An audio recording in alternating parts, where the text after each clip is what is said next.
Hello students, in our previous lecture of plant growth and development, we have completed this part from NCERT, that is the growth. Plant growth generally is indeterminate, growth is measurable, and the phases of growth.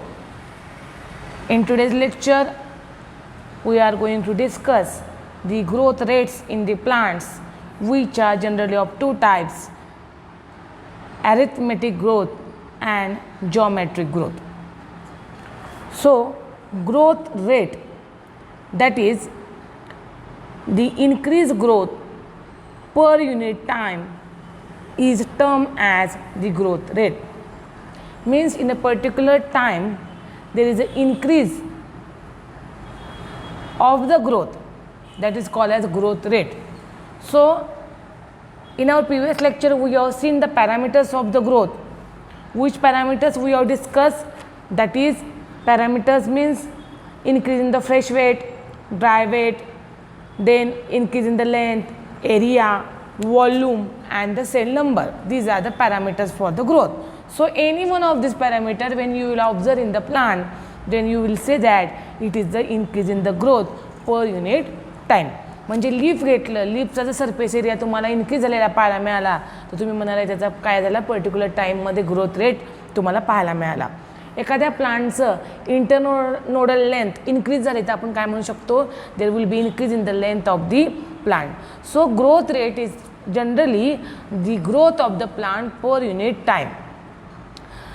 Thus, rate of the growth can be expressed mathematically. आणि हा जो growth rate आहे हा आपण मॅथमॅटिक्सच्या इक्वेशनद्वारे explain करू शकतो. So an organism or a part of the organism can produce more cell in a variety of ways. कारण आपण जनरली काय म्हणतो, ग्रोथ प्लांटमध्ये झाली म्हणजे काय होणार आहे, त्या ठिकाणी आयदर सरफेस एरिया इन्क्रीज होईल किंवा ड्राय वेट किंवा फ्रेश वेट वाढेल किंवा सेलचा नंबर इन्क्रीज होईल. एनी टाईपची ग्रोथ तुम्हाला पाहायला मिळते प्लांटमध्ये. आणि या ठिकाणी आपल्याला सांगितलेलं आहे की mathematically we can express this growth rate. आणि ऑर्गॅनिझम जे आहेत किंवा पार्ट ऑर्गॅनिझमचा produce more cell in a variety of way cell. पण बेसिक थिंग हे लक्षात घ्या सगळ्यांनी की in any type of growth there is an increase in the number of cell. कारण जस्ट लास्ट लेक्चरला आपण डिस्कस केलं होतं, meristematic cells in the plants are responsible for the cell division. So they divide and redivide and then only growth will be occur in a particular region of the plant. आणि यामुळं आपल्याला या ठिकाणी दोन टाईपच्या growth discuss करायच्या आहेत, arithmetic growth and the geometric growth. Okay, so we'll focus on first the growth that is called as the arithmetic growth. So see here, one diagram is given in NCERT, arithmetic growth, but you have to understand it easily by this red color diagram that I have shown you. So we'll discuss first what is meant by arithmetic growth. So you have to focus on this arithmetic growth. Okay, so see here, what is given here, there are two cells at first, they divide. Okay, then what happen, the first cell that is shown in the diagram, you have to focus on this red diagram only. First cell is dormant one, it is not going to divide, it undergoes differentiation and then mature. So here the two cells are shown in the first level column. This out of these two cells, one cell is continuously going to divide while the first cell is remain dormant, it do not undergoes any division, it remain dormant, it undergoes differentiation, it form the tissue of the cell, while the second cell is continuously dividing. But what you will observe in the diagram, second cell divide into two. पान नीट लक्षात घ्या, second cell divide into the two. Okay, again the cell, की जी sale आपण कशी दाखवलेली आहे, रेषा आखलेल्या आहे, त्याच्यामध्ये रेषा आखलेली प्रत्येक सेल तुम्हाला काय पाहायला मिळणार आहे, it is the cell which do not undergoes any division, it is in the dormant phase, ती डिफरन्शिएशनमध्ये जाते. आणि ज्याच्यामध्ये जो ब्लँक कॉलम आपण दाखवलेला आहे, ब्लँक स्क्वेअर दाखवलेला आहे, it is only the dividing cell. म्हणजे मी थोडक्यामध्ये तुम्हाला एक्सप्लेन करते, अरिथमेटिक ग्रोथ म्हणजे आपल्याला काय सांगायचं आहे की it is a such type of growth which is observe in the plant body, that is while during the cell division there is only one cell going to divide while other cell remains in inactive stage, it remains in the dormant stage and it undergoes the differentiation process and then it forms the different types of tissues and organ of the plant body. त्यामुळे इथं या sale डिव्हिजनमध्ये आपल्याला काय पाहायचं आहे की ज्या कॉलममध्ये किंवा ज्या स्क्वेअरमध्ये मी रेषा आखलेल्या आहेत तो सेल तुम्हाला इनॅक्टिव्ह पाहायला मिळतो आणि जो आपल्याला क्लिअर कट पाहायला मिळतो कॉलम, त्याच्यामध्ये आपल्याला काय पाहायला मिळतं, डिव्हिजन झालेली पाहायला मिळते. म्हणजे पहिल्यांदा 2 सेल दाखवलेले आहेत, बरोबर आहे का. ह्या 2 सेल डिवाइड झाल्या की किती तयार होणार आहे पहा, 3 सेल. ओके, मग पहिली सेल जी आहे ती डॉर्मंट स्टेजमध्ये तसेच आपण खाली दाखवलेलं आहे. दुसरा जो सेल आहे पहिल्या कॉलममधला डिवाइड झाला, 2 तयार झाले, त्यातले एक पद काय झालं, इन डॉर्मंट राहिले, परत त्याचे डिव्हिजन झाले, 2 सेल तयार झाल्या. ठीक आहे, म्हणजे तुम्हाला असं पाहायला मिळतं की कंटिन्युअस आपल्याला या कॉलममध्ये 2 सेल ह्या डॉर्मंट स्टेजमध्ये पाहायला मिळतात आणि बाकीचे डिवाइड झालेले पाहायला मिळतात. बऱ्याच मुलांना असं कन्फ्युजन होतं की अरिथमॅटिक ग्रोथ म्हणजे काय, तर you have to focus on theory part that while during the cell division 2 cells are formed. One is going to process of cell division while other remains dormant. It do not undergo cell division and it shows the tissues or the organ of the body. त्यामुळं इथं तुम्हाला continuous सगळे sale divide झालेले पाहायला मिळत नाहीत. काही sale divide होतात आणि काही सेल डॉर्मंट स्टेजमध्ये पाहायला मिळतात. ठीक आहे, मग आपल्याला इथं डायग्रॅमपेक्षा, कारण तुम्हाला कुठेही डायग्रॅम देणार नाही त्याच्यामध्ये, फक्त डायग्रॅम दिली तर NCERTमधली जी ब्ल्यू कलरची डायग्रॅम आहे ती दिली जाईल आणि ओळखावं लागेल की कुठल्या टाईपची ग्रोथ आहे. पण ही डायग्रॅम किंवा हा कन्सेप्ट डायग्रॅमपेक्षा थेरॉटिकली आपल्याला लक्षात ठेवायचं आहे की सेल डिव्हिजनच्या वेळी सगळेच डॉटर सेल काय डिव्हिजनमध्ये भाग घेत नाहीत. एक सेल डॉटर सेल डिव्हिजनमध्ये भाग घेते आणि दुसरी सेल काय होते, इनॅक्टिव्ह राहते, डॉर्मंट राहते, ती सेल डिव्हिजनमध्ये भाग घेत नाही. आणि तेच आपण या ठिकाणी काय दाखवलेलं आहे, रेड कलरच्या लाईन्स आखून ती डॉर्मंट सेल दाखवलेली आहे. ज्याच्यामध्ये लाईन्स नाही आहेत ती आपल्याला डिवायडिंग सेल म्हणून लक्षात ठेवायचे. Okay, I think you got it. Now same part of the arithmetic growth will discuss theoretically. So see here, now you observe the diagram. Okay, what we got from this arithmetic growth, that is during the cell division only one daughter cell take part in the process of cell division while other daughter cell remain inactive, remain dormant. It undergoes in the process of differentiation, then form the tissues and then form the organ of the body. Okay, so here the arithmetic growth can be explained by this theory. And what is it? The growth rate shows an increase that may be arithmetic or geometrical. means plant मध्ये आपल्याला काय पाहायला मिळतं, increase in the number of cell per unit time, that we refer it as a growth rate. बरोबर आहे की नाही. हा ग्रोथ रेट आपण मॅथमॅटिकली 2 पद्धतीने कॅल्क्युलेट करू शकतो. एक पद्धत आहे अरिथमॅटिक आणि दुसरी पद्धत आहे जॉमेट्रिकल. ठीक आहे, आता पहा इन अरिथमॅटिक ग्रोथ, कारण आपण फोकस पॉईंट केलेला आहे अरिथमॅटिकचा. Just we have seen the diagram of the arithmetic growth. So in arithmetic growth following mitotic cell division only one daughter cell continues to divide while other differentiate and mature. पहा, मी आता तुम्हाला सांगितलं की 2 daughter sale पहिल्या लाईनमध्ये आपण दाखवल्या होत्या, बरोबर आहे. त्यातली एक काय करते, सेल डिव्हिजनमध्ये भाग घेते. दुसरी डॉटर सेल काय करते आहे, तर it do not undergoes in the cell division process but it differentiate and mature. Differentiation कधी होतं, जेव्हा ती सेल डिव्हिजनची प्रॉपर्टी लॉस करते तेव्हा तिचं आपल्याला डिफरन्शिएशन पाहायला मिळतं. ठीक आहे, the simplest expression of arithmetic growth is explained by a root elongating at a constant rate.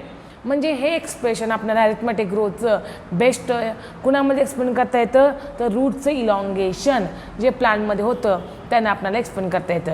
रूटचं elongation म्हणजे काय सांगा बघू. आता आपल्याला माहिती आहे node internode are present on the stem, they are not present on the root. मग रूटचं इलॉंगेशन म्हणजे सिम्पल काय, there is increase in the length of the root, that is called as the root elongation. तर हे route इलॉंगेशनचं जे growth आहे ती आपण या पद्धतीनं या अरिथमेटिक ग्रोथमधनं एक्सप्लेन करू शकतो. कशी ते पहा. Look at the figure 15.5. You can observe this figure.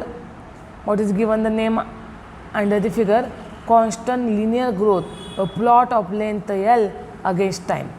पहा एका ॲक्सिसवर टाईम घेतलेला आहे, एका ॲक्सिसवर काय केलेलं आहे हाईट ऑफ प्लांट घेतलेलं आहे. कारण हे आपण एक्झाम्पल कुणाचं घेतलेलं आहे रूट ऑफ इलॉंगेशनचं आहे की नाही. म्हणजे रूटची लेंथ वाढलेली त्यामुळे आपण हाईट घेतलेली आहे प्लांटची. हाईट प्लांटची कधी इन्क्रीज होते पर्टिक्युलर टाईमला ते सांगितलेलं आहे. आणि हा जो ग्राफ दिसतोय आपल्याला it is a linear graph आणि this type of graph you can observe in the arithmetic growth. मग इथं या पॉईंटमध्ये आपल्याला लक्षात काय ठेवायचं आहे. So here we have to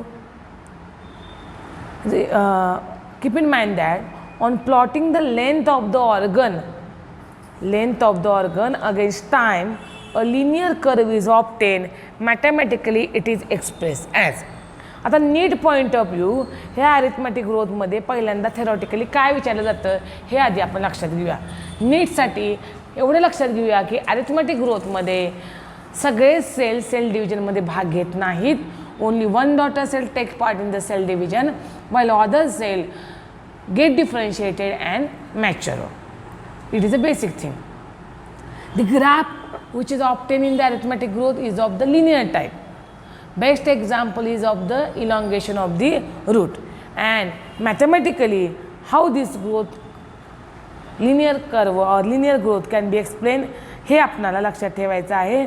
So what is it? LT is equal to L0 plus RT. हे इक्वेशन खूप महत्त्वाचं आहे पहा. LT is equal to L0 plus RT. कारण हे इक्वेशन तुम्हाला दिलं जाईल किंवा अरिथमेटिक ग्रोथचं इक्वेशन कोणतं असा क्वेश्चन दिला जाईल तेव्हा LT is equal to L0 plus RT हे आपल्याला सांगायचं आहे. LT means length at a particular time T, L0 means length at time 0 and R means the growth rate or elongation per unit time. म्हणजे पहा we have to remember the equation LT is equal to L0 plus RT as well as we have to keep in mind the meaning of LT, L0 and the R. So it is a very simple to memorize the equation as well as the graph as well as the theory of the arithmetic growth. These only points are asked for NEET point of view. त्यामुळे याच्यामध्ये काही अवघड नाही. आपल्याला graph दिला direct photograph दिला याचा तर आपल्याला ओळखता आला पाहिजे it is a graph of the arithmetic growth. Equation दिलं LT is equal to L0 plus RT, it is equation of the arithmetic growth. What is LT? Length at time T. What is L0? Length at time 0. 0 म्हणजे काय अगदी initial ज्यावेळी अजून growth व्हायची आहे त्यावेळीचे time जे आहे ते काय असणार आहे L0 starting time okay of that growth of that particular plant. आणि R म्हणजे ग्रोथ रेट म्हणजे कशा प्रकारे ग्रोथ झालेली आहे इलॉंगेशन झालेलं आहे पर्टिक्युलर रूटचं that is called as the R. Okay so it is very easy to remember the arithmetic growth. Okay now the next part is that let us now what happens in geometrical growth. Before that we'll see the so see here near the arithmetic growth there is another growth which is observed in the plant. It is a geometric growth. You can observe here that there is a two cells. First these two cells divide into so first there is one cell divided into two divided into four divided into 8 divided into 16. So if you compare the geometric growth with arithmetic growth then you will find no such a mature or differentiation stage in the geometric growth. म्हणजे जर जॉमेट्रिकचं आणि अरिथमॅटिकचं आपण comparison केलं तर geometric ग्रोथमध्ये तुम्हाला simple काय पाहायला मिळतं, ईच अँड एव्हरी सेल और each and every daughter cell take part in process of cell division. पहा इथं फर्स्ट सेल डिवाइड झाली 2मध्ये, दोन्ही पट डिवाइड झाल्या 4 तयार झाल्या, 4ही डिवाइड झाल्या 8 तयार झाल्या, 8ही डिवाइड झाल्या 16 तयार झाल्या. बट इन अरिथमॅटिक आपण काय बघितलं, 1 डिवाइड इंटू 2, त्या 2मधली एक काय होते डिफरन्शिएशन करते, दुसरी सेल डिव्हिजनमध्ये भाग घेते, बरोबर आहे की नाही. दुसऱ्यापासून परत काय तयार होतात 2, त्यातली पद एक कशामध्ये जाते डिफरन्शिएशनमध्ये, दुसरी कशामध्ये भाग येते सेल डिव्हिजनमध्ये. म्हणजे इथं प्रत्येक सेल डिव्हिजनच्या स्टेप्सला एक सेल डिफरन्शिएशनमध्ये जाते, एक सेल डिव्हिजनमध्ये भाग येते. इथं असं पाहायला मिळत नाही. इथं सगळ्या सेल डिव्हिजनमध्ये भाग घेतात, त्याला माहिती जॉमेट्रिकल ग्रोथ. ठीक आहे. आणि त्यामुळं पहा या डायग्रॅमच्या पहिल्यांदा आपण या सगळ्या डायग्रॅम एक्सप्लेन करूया. Diagrammatic representation of arithmetic that we have discuss geometric growth and third काय दिलेलं आहे बघा ही figure, stages during embryo development showing geometric and arithmetic phase. आपण लगेच ही पण डायग्रॅम एक्सप्लेन करूया. जॉमेट्रिक ग्रोथ तुमच्या लक्षात आली. आता तिसरी फिगर जी आपण इथे दाखवलेली आहे त्याला काय म्हणायचं आहे तर stages during embryo development showing geometric and arithmetic phases.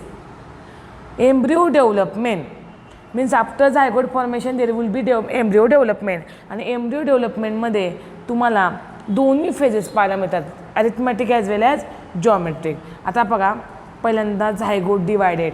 Okay. After fusion of male and female gamete there will be development of the zygote. This zygote get divided. Okay. Then there is again division and redivision of the zygote and it is like the geometric phase all cell divide. म्हणजे या झायगोटमध्ये पहिल्यांदा 2 sale तयार झालेले दाखवलेले आहेत पहा. 2चे 4 होतात, नंतर 4चे 8, 8चे 16. ही जी डिव्हिजन आहे that is called as a geometric division. कारण आपण म्हणतोय जॉमेट्रिक सेल डिव्हिजनमध्ये प्रत्येक सेलचं इन्व्हॉल्वमेंट तुम्हाला पाहायला मिळते. Each daughter cell get involve in the process of cell division. But at certain stage after the development of the zygote into the embryo or at certain stages of the embryo development again you will find the arithmetic growth. आणि arithmetic growth मध्ये आपण काय सांगितलेलं आहे, out of 2 daughter cell one is taking part in the cell division, other is get differentiated. बरोबर आहे की नाही. म्हणून इथे बघा डार्क ब्ल्यू कलरचं दाखवलेलं त्याला माहिती सेल्स कॅपेबल ऑफ डिव्हिजन आणि लाईट ब्ल्यू कलरचं दाखवलं ते cell that loss the capacity of division or capacity to divide. म्हणजे इथं जर आपल्याला नीट एक्झामला ही डायग्रॅम दिली तर तुम्हाला एक्सप्लेन करता आलं पाहिजे की लास्टची जी ग्रोथ आहे that is called as arithmetic growth and before it there is a geometric growth. Okay. So here we have completed the explanation of the geometric as well as the growth of the embryo.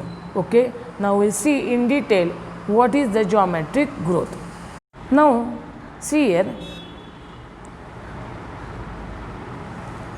an idealized sigmoid growth curve typical of cell in culture and many higher plants and plant organ.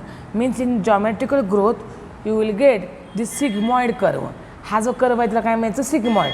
Okay. आणि त्याच्या आधी आपण arithmetic ग्रोथमध्ये हा curve कोणता बघितला linear. म्हणजे हे आपल्याला क्लिअर कट माहीत असणं गरजेचं आहे. अरिथमॅटिक ग्रोथमध्ये लिनियर कर्व पाहायला मिळतो ग्रोथचा आणि जॉमेट्रिकल ग्रोथमध्ये आपल्याला सिग्मॉइड कर्व पाहायला मिळतो. So this is the time and this is size weight of the organ. And here in the sigmoid curve you will get 3 phases. First phase is lag phase, then exponential phase and the stationary phase. Okay. So here now we'll focus on this geometrical part of the growth. So let us see what happens in geometrical growth. In most system the initial growth is slow. So see here initial growth is very slow and it is denoted by the lag phase. Okay. Lag phase is the first phase of the growth of the sigmoid graph and this sigmoid graph shows the very slow growth. Then and it increases rapidly thereafter at exponential rate, log or exponential phase. So see here, initially slow, that is lag, but later on it increases tremendously, and that phase is denoted as the exponential phase. So second phase is the exponential phase. Okay, now next is here both the progeny cells following mitotic cell division retain the ability to divide and continue to do so. However, with limited nutrient supply, the growth slows down, leading to a tertiary phase. So here, important point from this graph is that first you have to remember three phases of the geometrical growth or sigmoid curve: lag phase, exponential phase, which is also called as a log phase, and the tertiary phase. If you see the growth rate in these three phases, lag phase shows slow growth, exponential phase shows fast growth, again tertiary phase shows slow growth. Why it is so? Because the reason is that in the lag phase there is a tremendous amount of nutrients available, okay, but for growth of the organism there is a time required to take this nutrient and form the growth.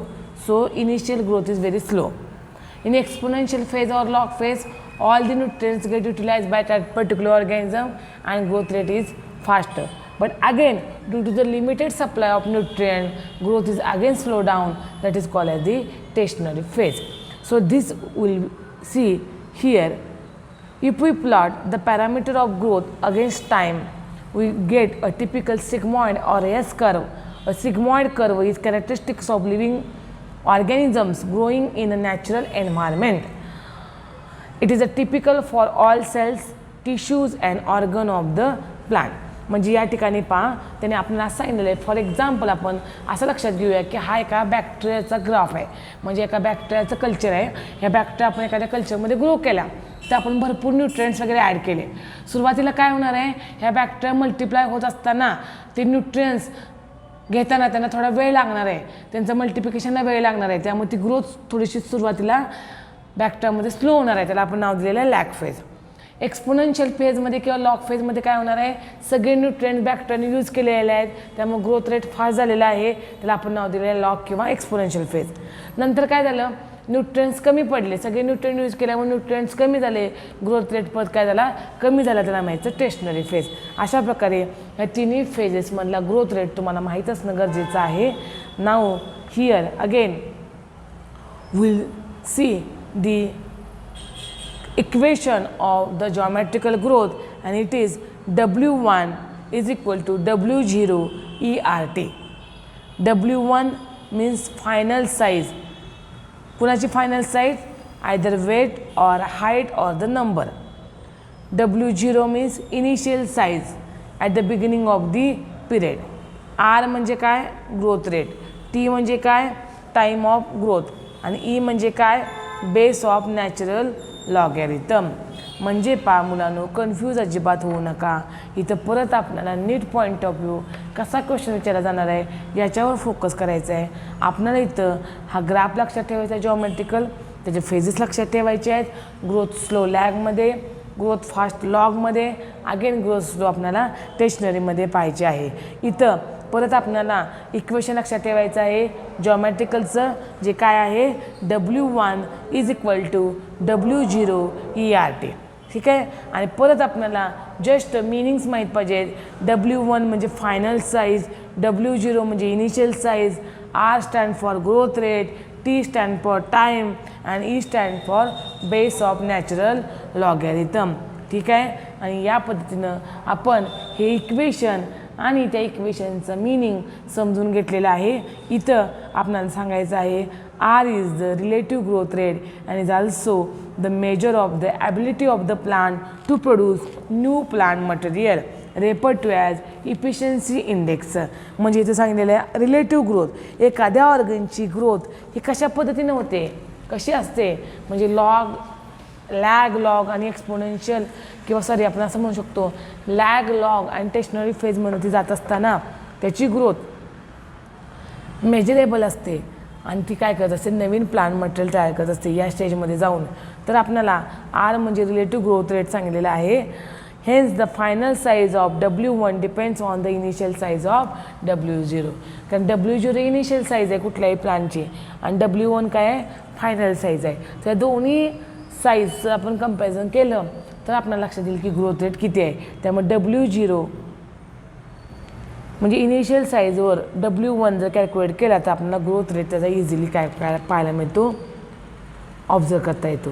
ठीक आहे. आता पुढचा point बघूया आपण. Student, in this page there are two diagrams are given of the leaf. Okay, so we'll read first the name of the figure, diagrammatic comparison of absolute and relative growth rate. Both leaves A and B have increased their area by 5 centimeter square in a given time to produce A and B leaves. So here first we'll observe first figure A. So here the name of the leaves are A and B. So in the first figure A, the initial growth of that particular leaves is 5 centimeter square, and later on the growth carried out it is called as a 10 centimeter square. In the second B diagram, initial growth is 50 centimeter square and the later growth is the 55 centimeter square.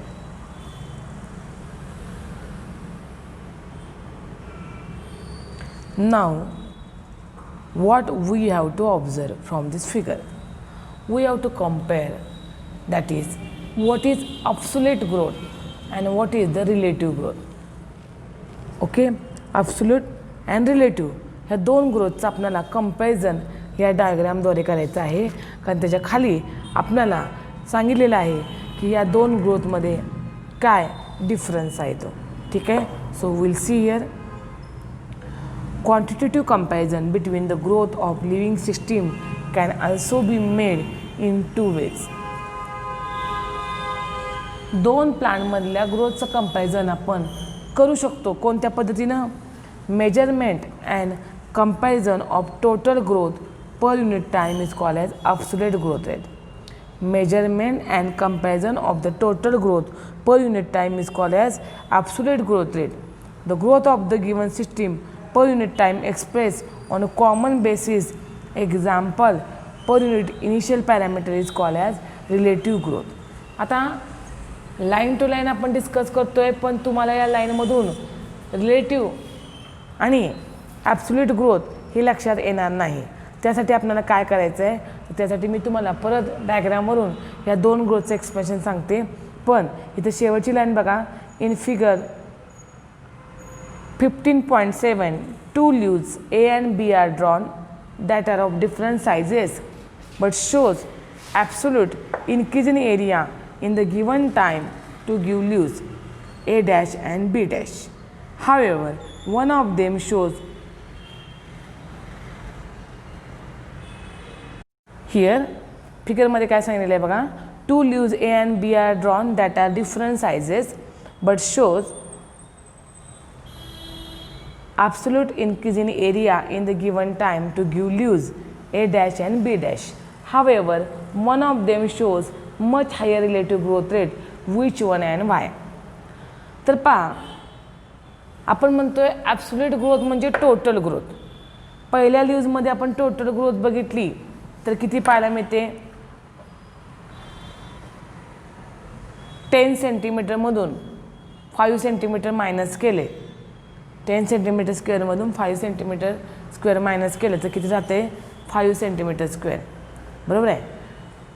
So 5 centimetre square is the absolute rate growth rate of the first leaves. Second डायग्राममध्ये पहा, 55 centimetre स्क्वेअरमधून 50 centimetre square minus केलं तर किती राहते? 5 centimetre square. It is the absolute growth rate. म्हणजे नंतर झालेल्या ग्रोथमधून initial growth rate minus केला तर आपणाला कुठली ग्रोथ मिळते? Absolute growth rate. कोणती ग्रोथ रेट मिळतो आपल्याला, that is called as the absolute growth rate. कसं कॅल्क्युलेट केलं ॲब्सोल्यूट ग्रोथ रेट, नंतरची जी ग्रोथ आहे, फॉर एक्झाम्पल फर्स्ट फिगरमध्ये 10 सेंटीमीटर स्क्वेअर ही नंतरची ग्रोथ आहे, किंवा बी डायग्रॅममध्ये 55 सेंटीमीटर स्क्वेअर ही नंतर झालेली ग्रोथ आहे. पण इनिशियल ग्रोथ एमध्ये कुठली आहे 5 सेंटीमीटर स्क्वेअर आणि बीमध्ये कोणती आहे 50 centimetre square. So from 10 centimetre square minus 5 centimetre square जर आपण मायनस केली, नंतरची ग्रोथ पहिल्या ग्रोथमधून, नंतरच्या ग्रोथमधून पहिली ग्रोथ मायनस केली, तर एमध्ये तुम्हाला 5 सेंटीमीटर स्क्वेअर ग्रोथ पाहायला मिळणार आहे. It is absolute growth rate. आणि बी डायग्रॅममध्ये सुद्धा तुम्हाला 5 सेंटीमीटर ग्रोथ रेट पाहायला मिळणार आहे. It is a absolute growth rate.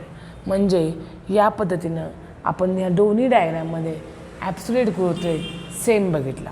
तो किती आहे 5 centimetre square. But what is about the relative growth rate.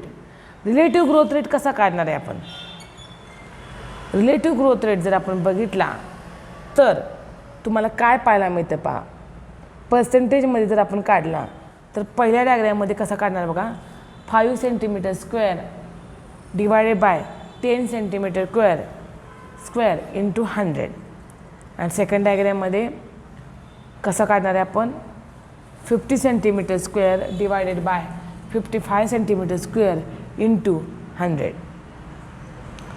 असं जर आपण बघितलं तर रिलेटिव्ह ग्रोथ रेट हा तुम्हाला फर्स्ट फिगरमध्ये जास्त पाहायला मिळतो पर्सेंटेजच्या कॅल्क्युलेशनमध्ये as compare to the second figure, and that is the relative growth rate. Again student, don't be confuse. You have to only focus on these two diagrams which explain the absolute and the relative growth rate of the plant. Okay, so here we have finished our part of today's lecture, that is arithmetic, geometric growth, their graph and their equation respectively, and the last, that is absolute and the relative growth in the plant. Okay, so here we have completed this much part. In next lecture we will discuss the condition for growth, differentiation, redifferentiation and differentiation, as well as photoperiodism and the vernalization part of the plant growth and development. Thank you.